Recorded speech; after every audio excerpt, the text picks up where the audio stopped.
Subscribe our channel for more videos.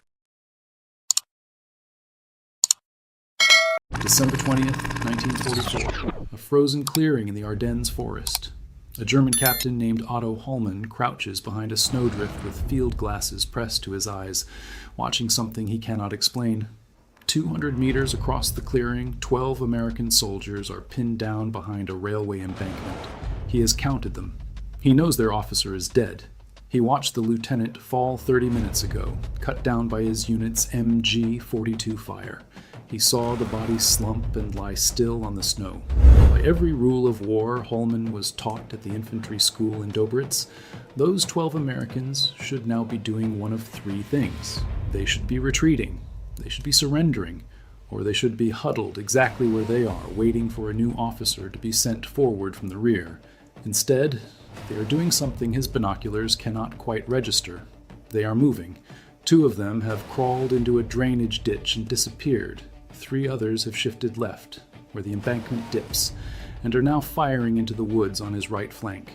A sergeant, Hollmann can see the stripes on the man's sleeve through the snow flurries, has crawled back the other direction and is gesturing to a rifleman with a Browning automatic rifle, who is taking up a new firing position 20 meters away. Nobody is shouting. Nobody is using a radio. The lieutenant is still dead. And yet, in front of the captain's eyes, the squad is reorganizing itself, on its own, into a flanking ambush aimed precisely at the German machine gun nest that just killed its officer. Hollmann lowers the field glasses. He turns to his runner, a 19-year-old named Karl, and says something that German officers in 3 other clearings, in 3 other engagements that same brutal week, are saying almost word for word. He says, in German, "Wer befiehlt diesen Männern?" Who is commanding these men? Karl does not have an answer. Neither does the captain. Neither, by January of 1945, will any of the senior German generals gathered in secret at a converted English country house north of London, where British intelligence officers are recording every word the prisoners say without their knowledge. Because the question that Captain whispered in the snow the morning is the question this entire investigation turns on. The Wehrmacht was the army that invented the modern concept of decentralized command. The doctrine had a name: Auftrags tactic. Mission tactics. Tell a subordinate what to accomplish, never tell him how, and trust him to figure out the rest. Germans had been training their officers in this idea for more than a century. They had built the most flexible command system on earth. They had used it to conquer France in 6 weeks, and to push to the gates of Moscow in 5 months. And by the autumn of 1944, when their own captains were looking across snowfields and hedgerows at American squads operating without visible orders, they could not understand what they were watching, not because the Americans had done something the Germans did not know how to do, but because the Americans had done something the Germans had quietly stopped being able to do, and had, in some essential way, perhaps never done at quite that level at all. To understand why a German captain in the Ardennes was calling out into the snow, asking who was in charge of those Americans, we need to go back, not to D-Day, not even to the entry of the United States into the war. We need to go back to a Prussian general staff officer in 1806, and to a single catastrophic afternoon outside a small German town called Jena, which would, almost a century and a half later, quietly decide what happened in the clearing in the Ardennes. This is the story of how the United States Army broke the German command system using a version of the German command system, and of why, in the end, the men who had invented mission tactics watched the men who were never supposed to understand them do it better. Part 1. We have to begin with a sentence that should sound impossible. The American small unit initiative that confused German officers in 1944 was, in its bones, a German idea. October 14th, 1806. Napoleon Bonaparte destroyed the Prussian army at the twin battles of Jena and Auerstedt. It was an annihilation. The army of Frederick the Great, the most drilled parade ground machine in Europe, met an enemy that refused to fight by the rules and was shattered in a single afternoon. 25,000 Prussian casualties.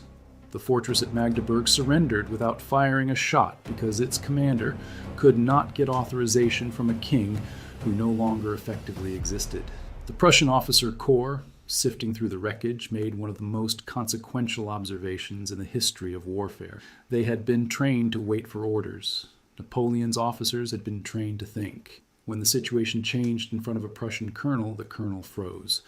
When the situation changed in front of a French marshal, that marshal acted. The Prussians made a decision. They were going to copy what had just killed them.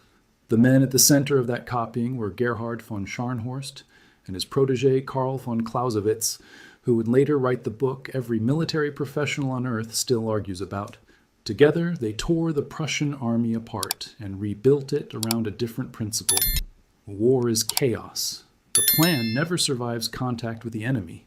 The man at the highest level cannot possibly know what is happening at the lowest level fast enough to react. So you do not try. You give the man at the lowest level a clear understanding of why he is fighting and what his commander wants accomplished, and you let him figure out how. It took 60 years and several wars to refine, but by the time Helmuth von Moltke the Elder took command of the Prussian army in the 1860s, the system had a doctrine and a name: Auftragstaktik, mission tactics. An order, Moltke wrote, that can be misunderstood will be misunderstood. Therefore, do not give detailed orders. Give intent. Give purpose. Give the result you want. Then get out of the way of the man who has to make it happen. There's a story every German cadet learned that captures the philosophy. Prince Frederick Charles of Prussia was berating a major for committing a tactical error during a maneuver. The major protested that he was only following orders. The prince replied, "His Majesty made you a major because he believed you would know when not to obey his orders." Read that line again. That is the heart of the German military tradition that would conquer most of Europe in the late 1930s. It was the opposite of the rigid, click-the-heels, robot soldier image that post-war movies would later attach to German troops. The real Wehrmacht doctrine, the doctrine they actually trained their best officers in, said that an order which no longer fit the situation in front of you was not binding. You were obligated to disregard it and accomplish what the order had been intended to accomplish. By 1933, this doctrine had been codified into a manual called Truppenführung, troop leadership, which remains one of the most studied military documents ever written. It said, plainly, war is the realm of friction and uncertainty. The commander on the spot must be free to decide. Initiative is the duty of every officer and every NCO. Hesitation is a greater sin than a wrong decision actively taken. When the Wehrmacht crashed into Poland in September 1939, the system was put to its first major test. American military analysts produced a report on the Polish campaign that has been quoted in every Army doctrine paper since. They wrote that the Germans had developed leadership and initiative in commanders during years of preparatory training, and that all commanders, from the highest to the lowest echelons, felt free to carry out their missions or meet changes in situations with a minimum of interference from above. The Americans wrote it down, they circulated it, and then most of them filed it and went back to drilling soldiers in parade ground formations. When France fell 6 weeks after the German invasion in May 1940, the world saw what Auftragstaktik could do at its peak. Erwin Rommel, then a divisional commander, was famously found 50 kilometers ahead of his own headquarters because he believed his place was at the front, where the situation was changing minute by minute. German junior officers were tearing across northern France, making their own decisions about which roads to take, which bridges to seize, which French units to bypass. The French, by contrast, were operating on a command cycle that took 24 hours to convert a frontline observation into an order. They were always fighting yesterday's battle. This was the German army that Americans first met in February 1943 in the snow and dust of a Tunisian mountain pass called Kasserine. American officers had read the report on Poland. They knew, on paper, what they were facing. It did not save them. The result was the worst single defeat the United States Army would suffer on the Western Front in the entire war. American forces were shattered, scattered across 30 miles of desert, 6,500 men lost in 5 days, more than 200 tanks destroyed or abandoned. German commanders looked at the wreckage and concluded what their analysts had been telling them for 2 years. The Americans had factories. They did not have soldiers. They had wealth. They did not have warriors. The Wehrmacht referred to American troops as the Dollar Army, and it was not a compliment. And here's the thing you need to hold on to, the thing that makes the rest of this story extraordinary. 18 months after Kasserine, in the hedgerows of Normandy and the snowfields of the Ardennes, German captains would be staring through binoculars at American squads. Squads, 12 men, the smallest tactical unit in the entire army, and they would not be able to figure out who was in charge. They would not be able to predict what the squad would do next. They would not be able to identify the leader, because there did not appear to be one. The men would simply move, as if they all knew the same thing without having been told. What had changed? That is the question we have to answer. And the first piece of the answer arrived on a beach in Normandy on the morning of June 6, 1944, when an entire American assault regiment landed in the wrong place, lost almost all of its officers in the first 10 minutes, and did something its German defenders had no doctrinal category for. Part 2. Omaha Beach, 6:30 in the morning. The first wave of A Company, 116th Infantry Regiment, 29th Infantry Division, the Stonewallers, descendants of the Confederate brigade once commanded by Stonewall Jackson, came down the ramps of their landing craft into a kill zone that German planners had spent 3 years designing. The official Army historian's account of what happened next is one of the most harrowing documents in the entire institutional record of the United States military. Within 10 minutes of the ramps dropping, a company had ceased to exist as a fighting unit. Every officer was a casualty. Every sergeant was a casualty. The men who could still move were lying in the surf, some hidden behind beach obstacles, some behind the bodies of the men who had died beside them. Some had crawled to the seawall, the small shingle embankment of round stones that ran along the back of the beach, and were pinned there by interlocking machine gun fire from the bluffs above. By every German calculation about American troops, what should have happened next was simple. With its officers dead, a company was supposed to break. The men were supposed to lie there, paralyzed, until enough of them surrendered to be marched off the beach as prisoners, or until the tide came in and drowned the wounded. This was, in fact, what the German defenders of the Weiderstandsnest strongpoints had been told to expect from American conscripts. American soldiers, the German training memo said, would not function without their officers. Decapitate the leadership and the unit collapses. That is not what happened. What actually happened, all along the 5 miles of Omaha that morning, is one of the most extraordinary collective acts of small unit improvisation in the history of warfare. The men did not break, they did not surrender, they did not, for the most part, even retreat. Instead, in groups of 2 and 3 and 5 and 10, with no orders, no plan, no contact with anyone above them, they made the same decision independently and almost simultaneously. They decided that staying on the beach was death. They decided that someone had to lead. And they decided, each of them, in their own piece of the line, that the someone was going to have to be them. There is a story that Stephen Ambrose recorded in his oral history of D-Day that captures it.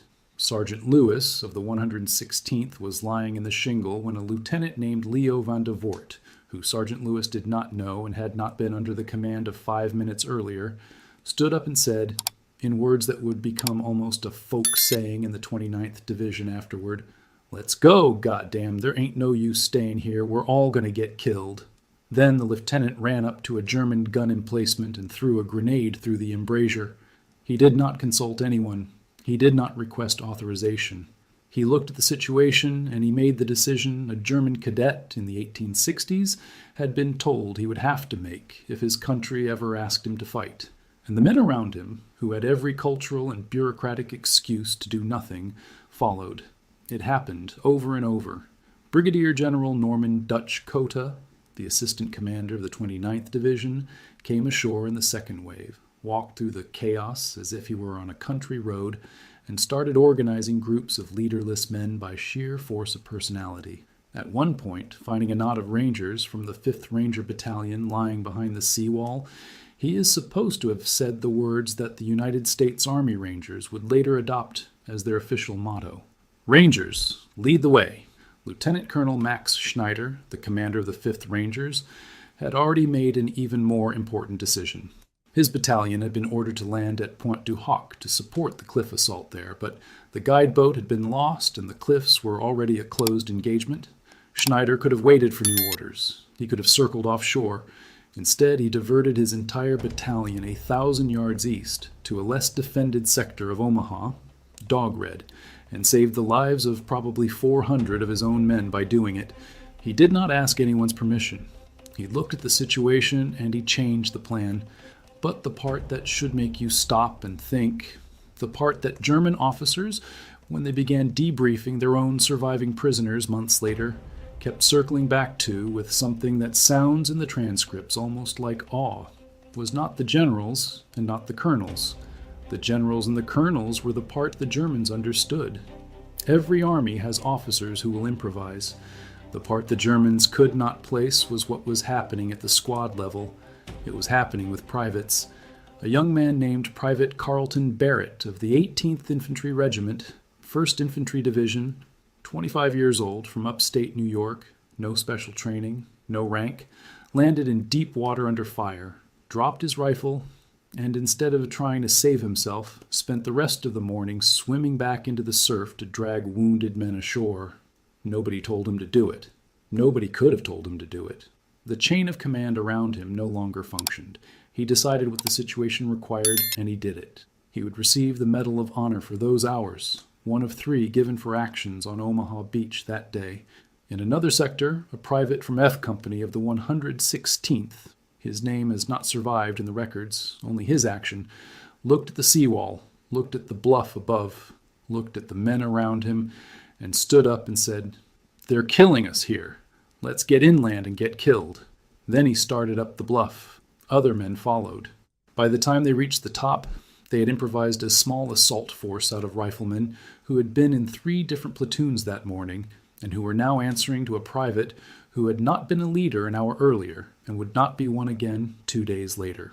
There are, by the count of the official Army history, dozens of these moments along Omaha that morning. They have one thing in common. None of them were ordered. None of them came from a plan. They came from individual men in individual fragments of the line who looked at the situation and made a decision they were not formally authorized to make. When German prisoners were interrogated about Omaha later that summer, the question that came up over and over from the German side was a strange one for soldiers from a country that had invented Auftragstaktik. The Germans kept asking American intelligence officers who was in command of those small units. Who told them what to do? American interrogators initially thought it was a strange question. Then they began to understand that the Germans were not asking for a tactical name. They were asking for a category. They wanted to know what slot in the chain of command those private soldiers had been operating from. Because the Germans, despite their doctrine, despite Auftragstaktik, despite 140 years of telling themselves that initiative was the duty of every soldier, had never quite believed that initiative meant the man who actually did the fighting. They had built a system that empowered captains and majors and Oberleutnants. They had not built a system that empowered the men in the foxhole. The Americans had not built a system at all.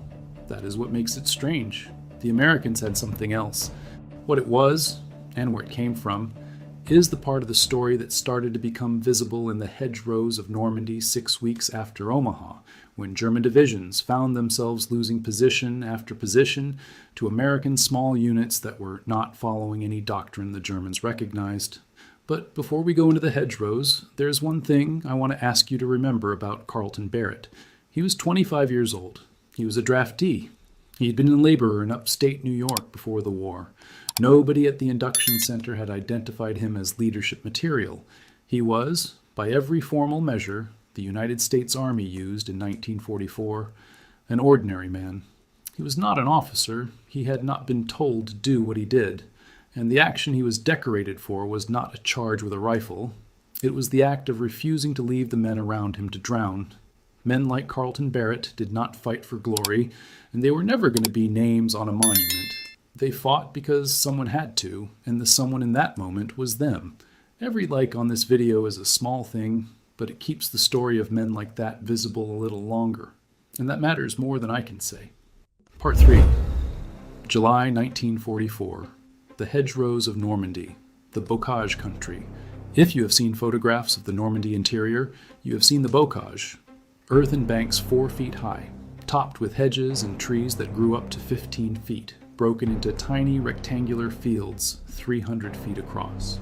By 1944, the root systems were 3 to 12 feet deep, and the embankments were essentially small fortifications, each one a natural defensive position. The German defenders, withdrawing into this terrain, did what the bocage was perfect for. They turned every field into a separate kill zone. What followed, between June 12th and July 25th, was the kind of fighting that does not get into the highlight reels of the war. There were no panzer charges. There were no 1,000 bomber raids. There were 10,000 small fights in 10,000 small fields between American squads and German squads who could not see each other until they were close enough to hear each other breathe. The American advance slowed to roughly a mile a day at a casualty cost that was, in some divisions, worse per yard than anything experienced in the First World War. And here is where the second piece of the puzzle started to become visible. German junior officers writing reports during that period, and German prisoners interrogated afterward, kept describing the same phenomenon. They would set up a machine gun nest behind a hedge bank. They would take fire from somewhere on their flank that they could not locate. The fire would come from a position that, by their training, an American squad should not have known to occupy. They would shift to engage that fire, and then take more fire from their other flank, from another position they had not anticipated. They would maneuver to escape the crossfire and find themselves cut off from the rear by a third American group that had infiltrated through a hedge bank 100 meters behind them.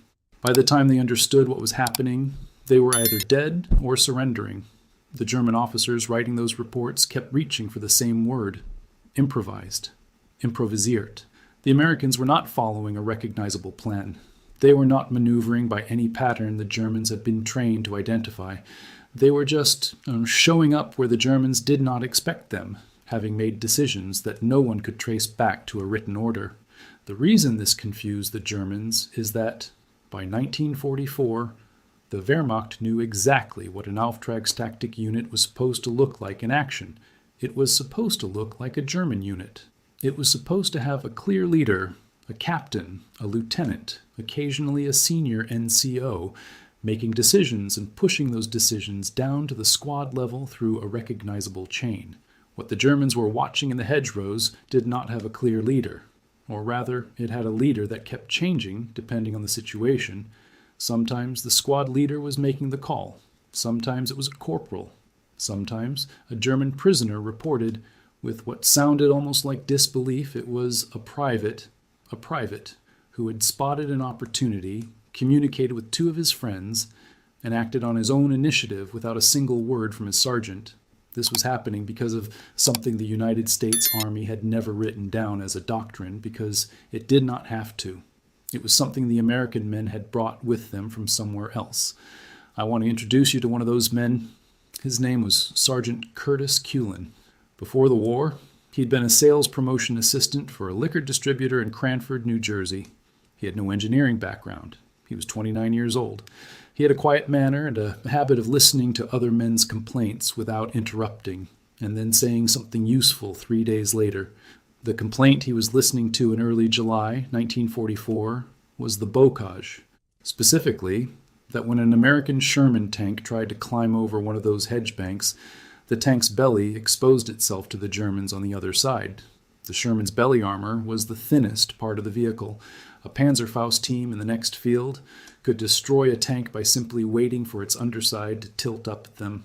The result was that armor could not effectively support infantry in the hedgerows. During a brainstorming session in his tank battalion, a soldier from Tennessee named Roberts said, half-jokingly, "Why don't we put saw teeth in the front of the tank and just cut through the damn things?" Most of the men laughed. Cullen did not.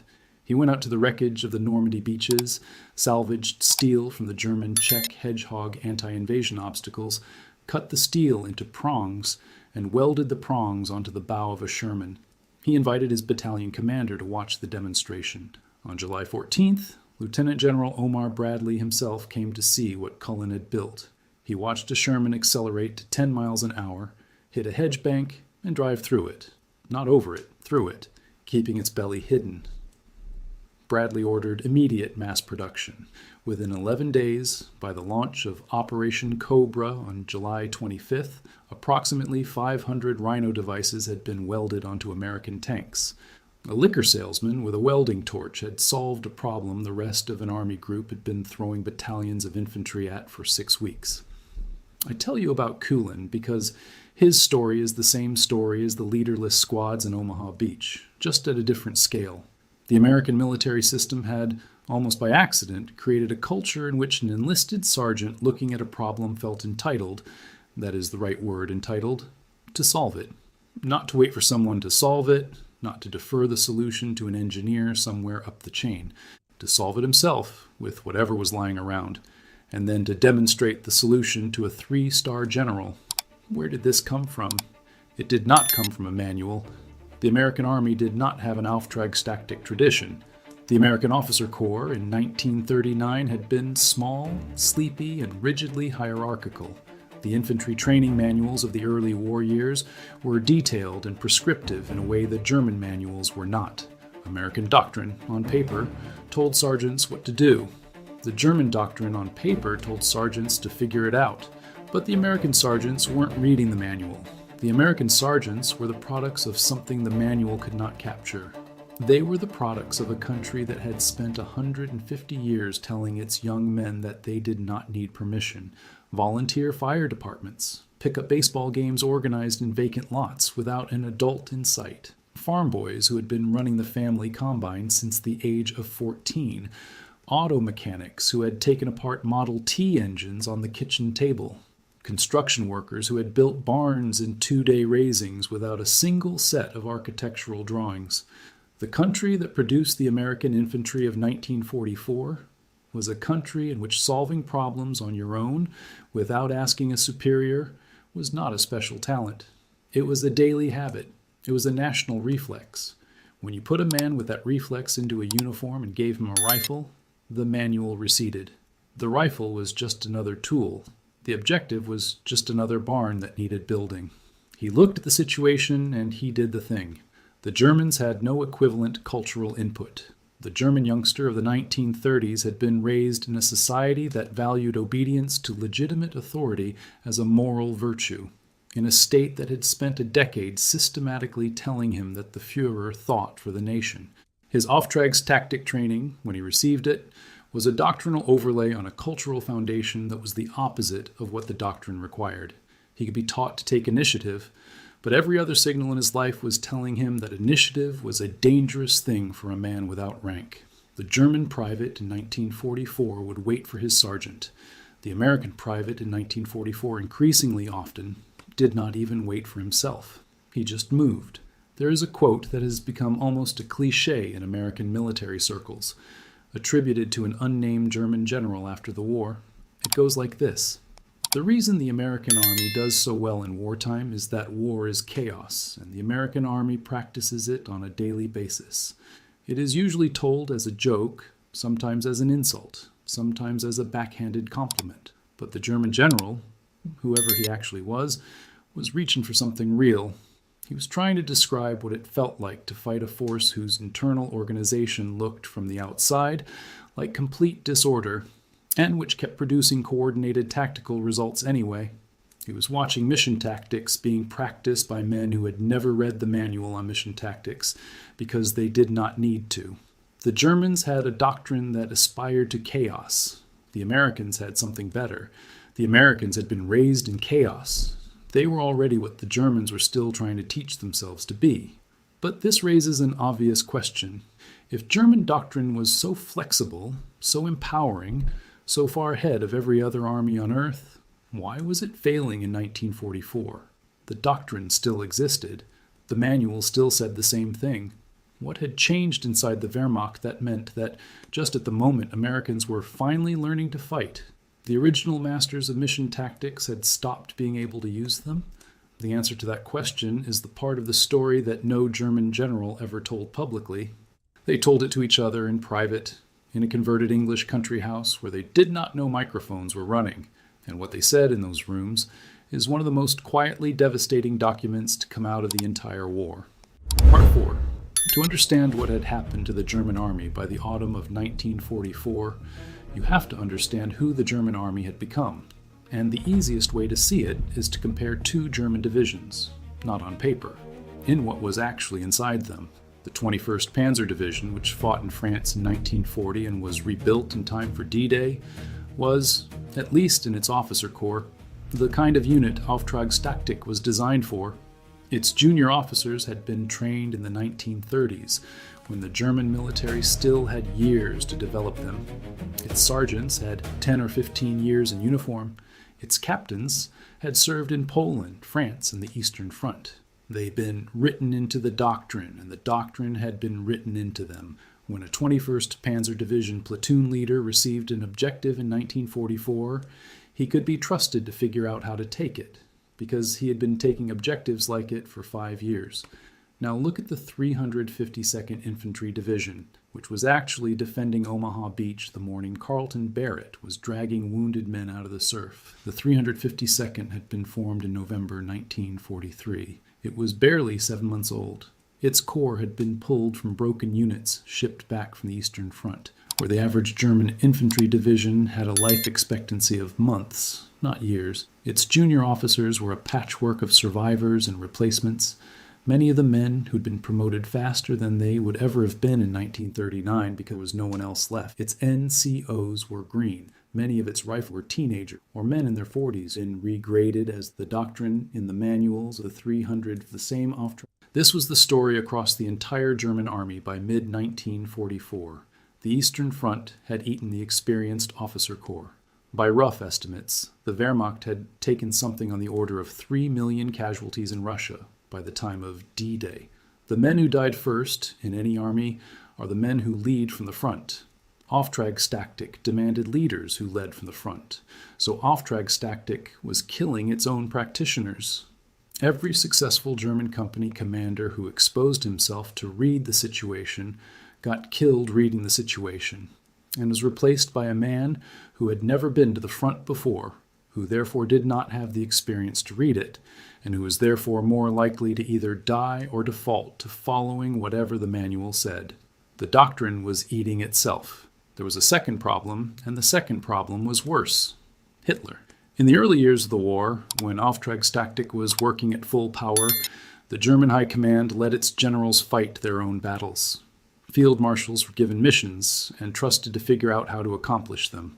By 1942, after the first reverses on the Eastern Front, this had begun to change.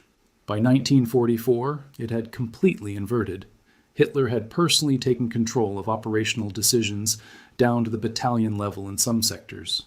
The infamous "no withdrawal without my permission" orders, the obsessive micromanagement from the Wolf's Lair, the firing of any general who showed independent judgment, Manstein, Guderian, Rundstedt, all dismissed and recalled and dismissed again, had broken the trust at the heart of the system.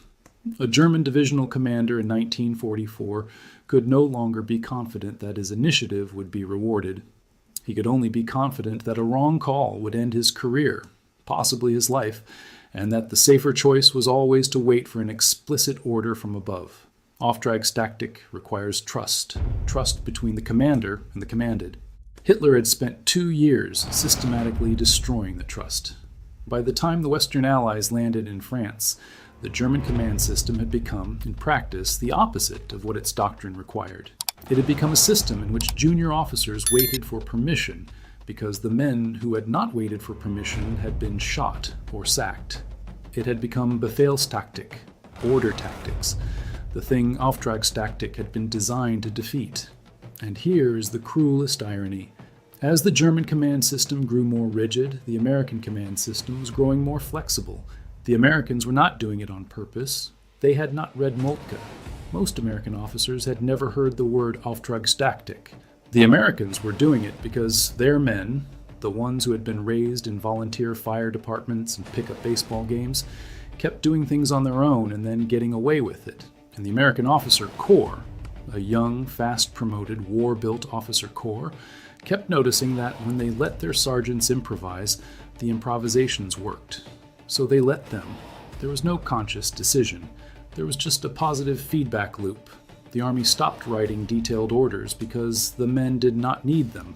The men stopped needing them because the orders had become trust. By December 1944, the invasion was complete, and on December 22nd, in a small Belgian crossroads town called Bastogne that the German army had completely surrounded, the invasion produced a moment that has become a part of American folklore. The 101st Airborne Division was in Bastogne because of one of the great improvised reactions of the entire war. When the German Ardennes offensive broke through on December 16th, the 101st was in reserve in France, refitting. Within hours, men were being loaded onto trucks. Within a day, the division, minus its commanding general, who was in the United States, was driving through freezing weather to a town none of them had heard of, with no clear orders about what to do when they got there. The acting commander was Brigadier General Anthony McAuliffe, the artillery commander, suddenly responsible for a division-sized defense of a critical road junction with 3 German corps closing on him from multiple directions. McAuliffe did not wait for instructions. He looked at the map, identified Bastogne as the road hub the Germans needed for their drive on Antwerp, and decided his job was to deny it to them no matter what. He set up a perimeter and largely got out of the way of his battalion commanders, who got out of the way of their company commanders, who got out of the way of their platoon leaders, who often as not got out of the way of their sergeants, the ones actually deciding which foxholes to dig, which tree lines to defend, when to call in artillery, when to hold fire because the figures coming through the snow might be Americans returning from a forward position. On December 22nd, 4 German soldiers under a white flag walked into the American perimeter carrying a written ultimatum demanding the honorable surrender of Bastogne within 2 hours, or the Americans would face annihilation by total artillery fire. The note was passed to McAuliffe. He read it. According to the men present, he said, almost to himself, "Aw, nuts." Then he asked his staff how he should reply. Lieutenant Colonel Harry Kinnard suggested that his first reaction had been pretty good. McAuliffe wrote his official reply on a piece of paper. It said, in its entirety, to the German commander, nuts, the American commander. The Germans, when the note was delivered, did not understand. The American officer who brought the reply had to explain that nuts was, in this context, an emphatic refusal. The Germans, accustomed to an army where surrenders were either ordered or refused through proper channels, had never encountered a reply quite like this, written by a brigadier general acting on his own authority, with no consultation of higher headquarters, in language not approved by any military regulation in any army on earth. They had encountered the American command system at full power. Bastogne held. Patton's Third Army, which had performed its own astonishing improvisation, a 90-degree pivot of 3 divisions in winter conditions in less than 48 hours, broke through to the perimeter on the day after Christmas. The German offensive collapsed, and in the snow outside Bastogne through that whole long week, German junior officers were filing the same kind of report they had been filing in Normandy. The Americans had no apparent organization. They could not be predicted. They moved in directions that no doctrine the Germans recognized would have suggested. They behaved as if every man on the line knew, somehow, what every other man was about to do. If your father or grandfather served in the Second World War, in any branch, in any theater, I would be honored to read their story in the comments. What unit? Where did they serve? What did they remember? Those details, the small, specific personal things, matter more than any official archive. They are the actual record of what happened, and they deserve to be preserved by the people who carry them. Part 5. In May 1945, after the German surrender, the British and American intelligence services were in possession of one of the strangest collections of documents produced in the entire war. They were the recordings of secret conversations between captured senior German officers who had been held since 1942 in a converted manor house in North London called Trent Park. The Germans believed Trent Park was a comfortable place to be a prisoner. The food was good. The exercise privileges were generous. They were given chess sets and books in the run of the gardens. What they were not told was that every room, including the bedrooms and the lavatories, was wired for sound. British intelligence officers, many of them German Jewish refugees, sat in a basement transcribing every conversation the generals had, day and night for years. The transcripts run to about 150,000 pages. They are today one of the most valuable sources we have for what senior German military men actually thought, as opposed to what they later wrote in their carefully edited memoirs. And in those transcripts, in the conversations the German generals had with each other when they thought no one was listening, the question of why the war was going wrong came up over and over. What is striking is what they did not blame.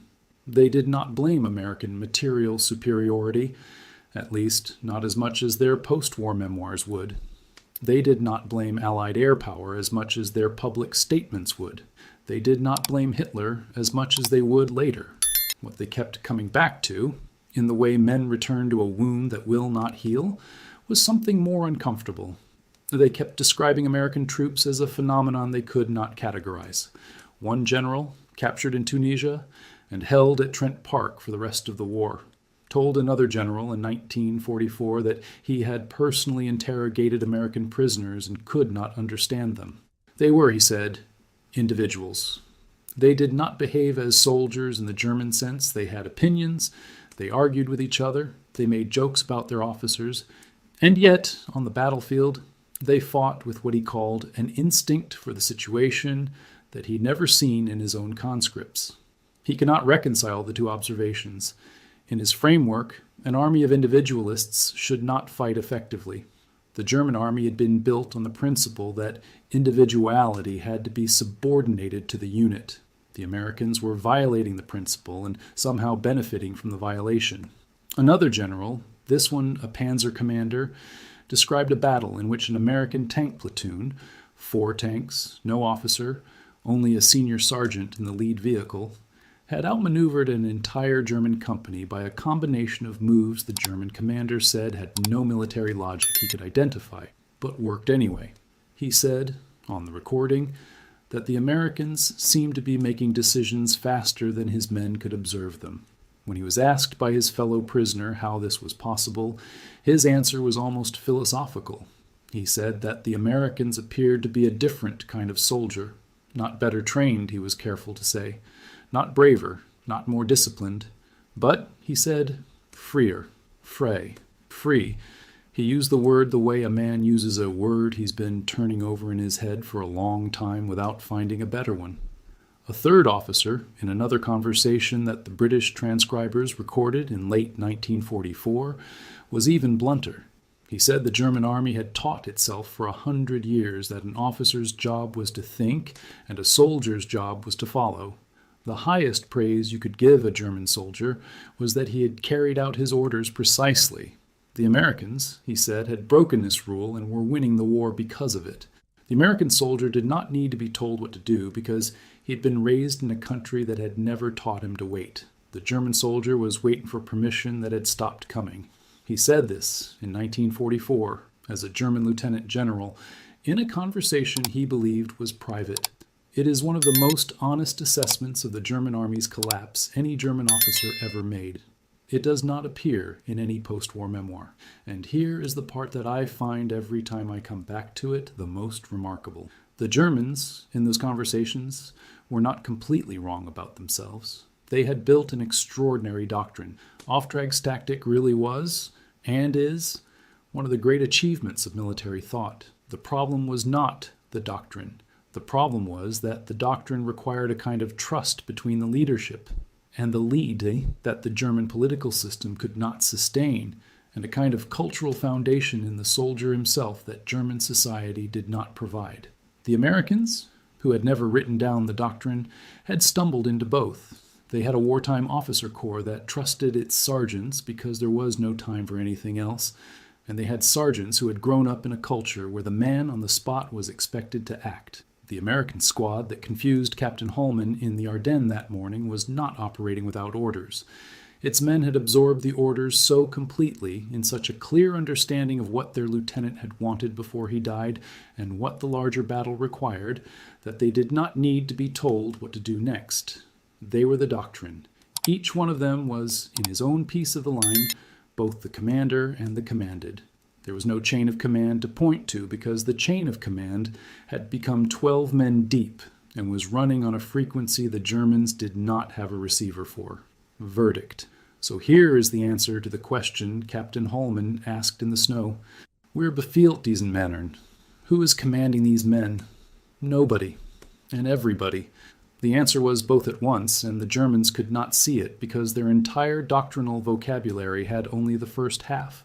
They could imagine an army with no commander. That was a mob. They could imagine an army with one commander. That was a unit. They could not imagine an army in which the man at the bottom had been so completely trusted with the intent of the man at the top that the gap between them had collapsed. That was not a military formation. That was a culture. And cultures cannot be ordered into existence. They have to grow. The verdict on the United States Army in the Second World War, the honest one, is that it was not the army German commanders thought they were fighting in 1943, and not the army history has remembered it as. It was not, individually, a better army than the Wehrmacht. The Wehrmacht's average rifleman was probably a more skilled tactical operator, man for man, than the average GI. The Wehrmacht's officer corps had a longer professional tradition. The German equipment in many categories was technically superior. The Germans were correct, from the outside, to think of themselves as the more dangerous soldiers. What they were not the more dangerous of was the more dangerous system. The American system, by 1944, had stumbled into a peculiar combination: a war-built officer corps with no time for hierarchy, a soldier base raised in a culture of independent action, and a logistical depth that gave the men in the foxholes the resources to back their improvisation with real force. It allowed them to do, by accident and by culture, the thing the German army had been trying to do on purpose and through doctrine. Who is commanding these men? The Americans were. All of them. Each of them. In their own piece of the line. Without permission. Without authorization. Without the manual the Germans had spent a century writing. Captain Holman is fictional. I should tell you that. The name is a stand-in for several real German officers who recorded almost identical observations in the Ardennes offensive. The clearing is real. The American squads were real. Carlton Barrett was real. Curtis Cullen was real. Anthony McAuliffe and his one-word reply were real. Lieutenant Leo Van de Voort, who stood up on Omaha Beach and ran at a German emplacement with a grenade because no one else was going to, was real. Max Schneider, who diverted his Rangers 1,000 yards east on his own initiative and saved hundreds of lives, was real. Lewis the sergeant, who followed Van de Voort up the bluff, was real. Most of their names are not in the textbooks. Most of them died young, or came home and went back to ordinary jobs and did not tell their stories, and were buried under stones that gave a unit, a date, and a service number, and not the thing they had actually done. The Germans, in their secret transcripts, never quite worked out what they were watching. They reached for words like free and individual and instinct, and none of those words were quite right, but all of them were pointing in the same direction. They were watching a kind of soldiering that came from a place their doctrine did not reach. They were watching, in essence, what their own great theorists had described and never quite been able to produce. Captain Holman, in our imagined version of him, lowers the binoculars and asks his runner who is in charge of those men. His runner has no answer. 80 years later, we have one. The man in charge of those men was the man on the left of the sergeant, and the man on the right of the sergeant, and the sergeant himself, and the private with the BAR, and the rifleman in the drainage ditch, and the wounded man propping himself up on his elbow to keep firing until the others could move. None of them outranked the others in any way that mattered. All of them outranked the situation. That was the secret. The Germans never broke it because there was nothing to break. There was no code.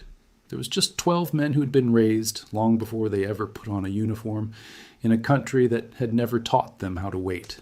If this investigation gave you something to think about, hit that like button. It helps this analysis reach the viewers who care about getting the history right. Not the history that flatters us, and not the history that flattens us, but the history that actually happened, with the names and the details and the inconvenient truths intact. Subscribe if you want the next chapter. There are many of these stories.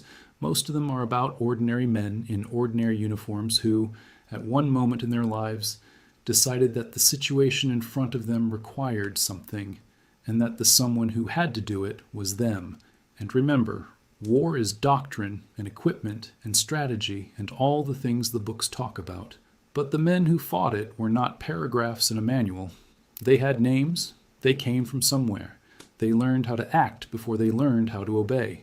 And they deserve to be remembered by the thing about them that the Germans in the end could never quite explain.